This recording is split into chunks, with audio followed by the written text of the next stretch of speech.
அத்துஆ முஹுல் இபாதா, இபாதத்துக்கெல்லாம் தலையானதுதான் என்ன? துஆ. எனவே அந்த துஆவை ஒரு கட்டத்தில் இப்படியாகவும் நபி அவர்கள் சொல்கிறார்கள், அத்துஆ ஹுவல் இபாதா. நம்ம நினைச்சிட்டு இருக்கிறோம் துஆவை நமக்காக நம்ம கேட்கிறோம், நம்மளுடைய குடும்பத்துக்காக கேட்கிறோம், நம்மளுடைய உறவினர்களுக்காக கேட்கிறோம், நம்மளுடைய பாவ மன்னிப்புக்காக நம்ம கேட்கிறோம், நம்மளுடைய ஒட்டுமொத்த முஸ்லிம்களுக்காக கேட்கிறோம் அப்படின்னு நாம நினைச்சிட்டு இருக்கிறோம். ஆனா நபி சொல்றாங்க, அத்துஆ ஹுவல் இபாதா. நீ துஆ கேட்கிறியா, நீ இபாதத்தை செஞ்சுட்டு இருக்கிறான்னு அர்த்தம். எப்படி? நீ துஆ கேட்டா அது உனக்கு இபாதத்துன்னு நபி சொல்லி தர்றாங்க. இந்த துஆவை கேட்கும் சமயத்திலே இரண்டு விஷயங்கள் உன்னிடத்திலே இருந்தது என்று சொன்னால் அந்த துஆவை நான் அங்கீகரிக்க மாட்டேன் என்பதாக அல்லாஹ் குறிப்பிட்டு காட்டுகின்றான். என்ன அது இரண்டு விஷயங்கள்? யுஸ்தஜாபு லி அஹதிக்கும், உங்களுடைய ஒவ்வொருவருடைய துஆக்களும் ஏற்றுக்கொள்ளப்படும். ஆனா ரெண்டு விஷயம் இருக்கு. மாலம் யஅஜல், அதை நீங்க அவசரப்படக்கூடாது. உங்களுடைய துஆ கண்டிப்பாக ஏற்றுக்கொள்ளப்படும் என்பதாக ஸல்லல்லாஹு அலைஹி வஸல்லம் அவங்க சொல்லிட்டாங்க. ஆனால் இரண்டு விஷயங்களை முன்வைக்கிறார்கள். ஒன்று, அந்த துஆவை கேட்டு நீங்கள் பொறுமையாக இருந்து கொள்ள வேண்டும்.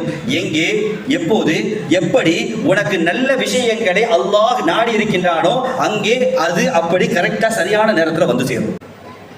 நான் துஆவை கேட்டுக்கொண்டே இருக்கின்றேன், அல்லாஹ்வினுடைய துஆவை அங்கீகரிக்க மாட்டானே, அங்கீகரிக்கவில்லையே என்பதாகவும் முன்னிடத்திலே வந்து விடக்கூடாது. இது இரண்டாவது நிபந்தனை. ஒன்று என்ன? அவசரப்பட்டு விடக்கூடாது.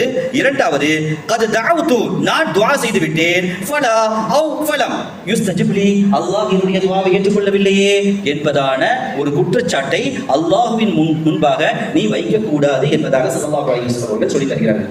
இரண்டு விஷயம் நம்மை அறியாமலேயே நம்மளுடைய வாழ்க்கையில் ஏற்படக்கூடிய இரண்டு விஷயங்கள் துஆவிலே. என்ன? ஒன்று, நான் துஆவை கேட்டுவிட்டேன், இறைவன் எனக்கு கண்டிப்பாக தரணும் அப்படின்னு நம்ம நினைக்க கூடாது. அது தரக்கூடிய அந்த நேரம் சரியாக முறையாக உனக்கு இருக்கிறது என்று சொன்னால் அதை அல்லாஹ் கண்டிப்பாக தருவான். அதே நேரத்தில் நான் கேட்டுவிட்டேனே, என்னுடைய துஆ அங்கீகரிக்கப்படவில்லையே என்பதாகவும் நினைத்து விடக்கூடாது. துஆவிலே ஒரு கருத்தை இன்னும் கூடுதலாக சொல்லித் தருகிறார்கள். துஆ கேட்கும் சமயத்திலே இறைவன் என்னுடைய துஆவை அங்கீகரிப்பான் என்பதான ஒரு நிலைமையில் தான் நீங்கள் துஆவை கேட்க வேண்டும்.